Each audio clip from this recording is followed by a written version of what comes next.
in Las Vegas. You know, it's a massive big gig for me here. So I can make a suggestion for you. Go on. You could do the Olly Murs Super Karaoke, where you're up there and everyone else is singing. But you're performing. Yeah, you're like, you guys sing. But that was what I was worried about. If I did an acoustic today and I lost my voice, then maybe tonight I won't be able to do it. So, hey. Yeah, it's exciting to be here. I mean, I'm so chuffed to be back in Vegas. It's great. I mean, I've been in the last couple of years. Last year we're here with One Direction. So, right. A couple of One Day fans out there. So yeah, you know, it was nice to come back here and you know, we just literally drove down the freeway and there was a big, massive advertisement board that I was here. So that's we were trying to get a picture. It was just like, oh, how's your mum? Yeah, we couldn't quite get one. So. How is it different from the UK? Because I mean, when you first started off, it was with the X Factor, right? Yeah, I mean, you know, it's been a crazy 3.5 years. I mean, you know, especially coming from the UK and you come to the States. I mean, to be honest with you, it wasn't really something that I even thought about, and really until the last year and a half when Heart Skips a Beat was released across Europe and the UK, and then the US Columbia got in contact and said they'd like to sign me in the US and release the song here, and I was like, really? Like, yeah. You sure? Like, I didn't plan on coming to America because I didn't know if you guys would like my music or my style. So, and then obviously with the One Direction thing, obviously Adele last year as well, and then everything that was kicking off with different UK artists, it felt the right time. So yeah, that's probably You already have 2 more American hits than Robbie Williams. That's pretty. Oh, wow! Thank you very much. But no, I mean it's really good, and you know. It's only really just begun for me here, I hope, and you know, obviously we're building, and I've noticed a massive difference even in a year of coming back and the reaction. More people recognize me, think, oh, that's Olly. Yeah, no, we just had a girl from Virginia, didn't we, in the roulette to come up to me. Really? A picture, yeah. So. Was it a hard transition, kind of, because with the UK going on the X Factor and all that stuff, you got the reality and everything, so people see you visually, so they're able to recognize you that way. So you kind of establish your music career with the UK with the help of the X Factor. But when you come over to the States here, did you see it being a little bit more of a, because like you were saying, like you had no idea. I like it. It's like was it a little more difficult, a little more. Well, I think the thing about the UK is because people know you off the TV show, it's actually a much bigger downfall because people can just go off you like that quite quickly. And then when your music comes out, they can't really connect to it. And then, you know, if you think of how many American Idols have been here, you know, and different X Factor, there's been I think 10 seasons or 11 seasons. You know, and a lot of people were like the winners, or they were big characters on the show. And when they released music, they just went because people couldn't quite connect. It was actually here that it's almost like I'm actually starting my career again. It's like, you know, the fans are hearing my music first before they've got to know me. So which you have. I'm hoping they'll like me. Yeah. We love it. You kind of have the advantage then too, because if you think about it, I mean, it was all new for you in the UK, first starting off like it's developing with the fame, but now you kind of have the advantage, you know what to do this time around in the States. Like, oh, okay, this is coming up, now I know. What did I do 2 years ago that worked? Yeah. No, I mean, to be honest with you, I have no expectations over here, because I don't, you know, you don't know. It's a lot of luck as well, and it's just that, you know, my album's called Right Place, Right Time. I was going to say that without being an innuendo, but you have to be in the right place at the right time, and you know, just have that little bit of luck that comes with it. But I just, you know, I just really hope it kicks off. It is. I remember hearing the first time you did some work with Chitty Bang, and you were doing some with the Heart Skips a Beat. They did a remix of your song, and that's the first time I heard it. So it's really good. Is Troublemaker? Is that a song that kind of like hits home to you, or what's one of the songs on your album that's out that best describes you? I guess. I think it would be Troublemaker for sure. I think for the personality of the song and when you see me perform it, even in the video.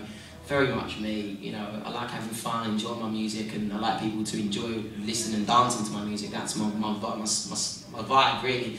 And the first 2 albums were completely like that.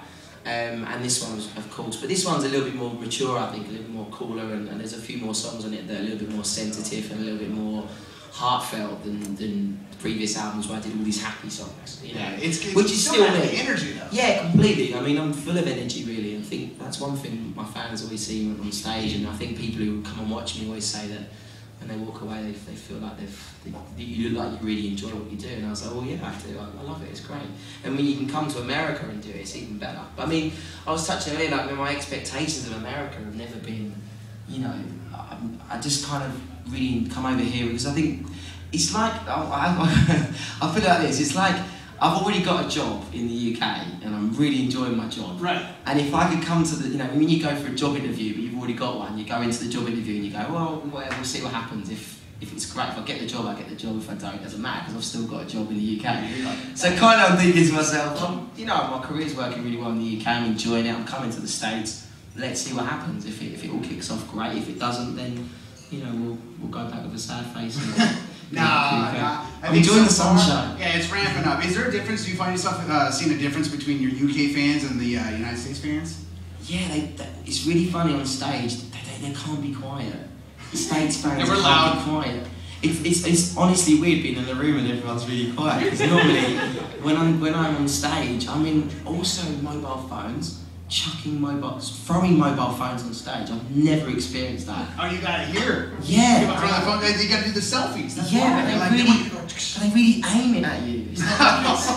It's not like it's just. Can you use my phone? They're like launch. Are they the flip phones or the actual the smartphones? I think my first gig, apart from I did my showcase in New York, but I think my first proper gig here on my own, some girl threw a nail varnish bottle and hit me straight in the face. I was like, why are you throwing your nail varnish bottle? Do I look like I use nail varnish? No.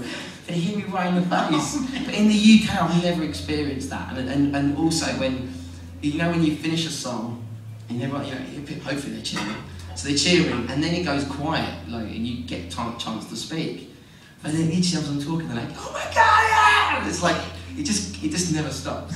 So that's kind of one thing I've noticed. I mean, it's still. I mean, I've got great fans, so it's fun. Who do you find that stalks you more, the US or the UK?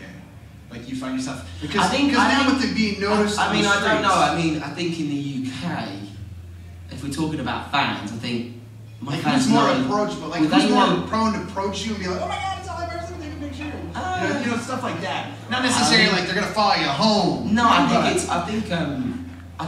be honest, I haven't experienced it much here yet. I mean, in the UK, obviously, it can be quite intense in different parts. But when you're in London, it's like, I suppose it's like LA or Las Vegas. It's quite relaxed. People are like, I suppose people might see famous people walking on the street and just go, oh yeah, see him again, But I think here.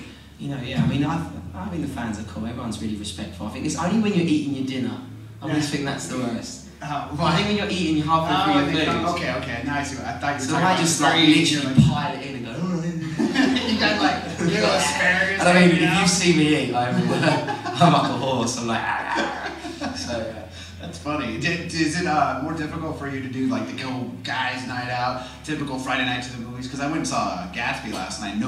Is it good? Oh, it's really good.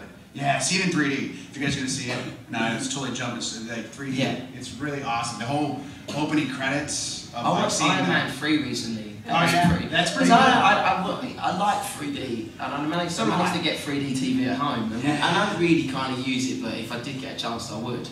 But it kind of watching 3D films. I don't know, but it was really because I'll tell you what it was. I watched Final Destination 28, whatever it was. Oh yeah. And one of the first ones. They just keep releasing Final Destinations. And I remember watching it 3D in the cinema about 3 or 4 years ago, and it just put me off 3D. I just didn't enjoy it. The film was rubbish. Yeah. And then to add the 3D onto it as well, that was even more rubbish. I watched Iron Man 3 recently. It was great. Did you ever see the Avengers in 3D? I still haven't seen that film. Oh my gosh! You have to. Oh, you watched Iron Man 3, but you didn't watch the I Avengers. know, You have to. I know. Now you're so confused throughout the whole movie. Like, why is he having these anxiety attacks? You have no idea. I need to realise why. Spoiler alert, by the way.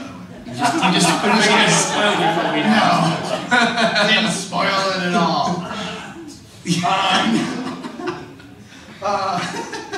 But no, do you find it more difficult?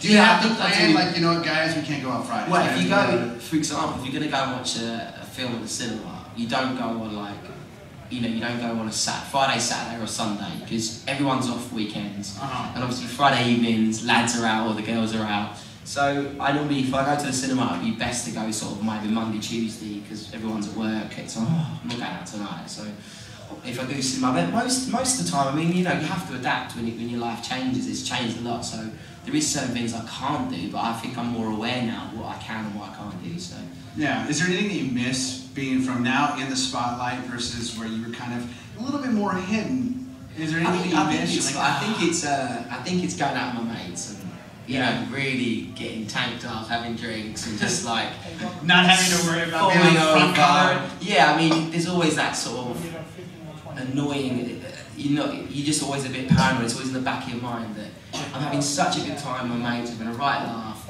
but you know, if I walk outside and I fall over, or you know, there could be a picture in the paper tomorrow. You're right, but you know, well, I've had it, you know, 2 years ago when I went holiday with my mates, and you know, I just literally went for it, and this, you know, I think it was 18 to 30 holiday, and I just walked, you know, me and my mates go away, have a few drinks, have a laugh, people will recognise me, but you know, whatever. And you know, the amount of stories that came out about it, the pictures, like there's one of me with this massive fruit bowl, and like that. You know, so there's certain things you can't do, but you know what, you know, it's life. That's funny. Now, a couple of the girls I was talking to, is there anyone in your life dating? Oh, well, I mean, you know, I always think with the way my work is and the travelling, it's very difficult, but you know, we'll see. I'll meet someone eventually. There you go, ladies. Yeah. Mom? Yeah. This guy right here, we could be brother-in-law. They could be my dad. That's weird. Think about it. I just watched Hall Pass. That happens at the end of the film. Auntie Meg? What? You guys ever seen Hall Pass?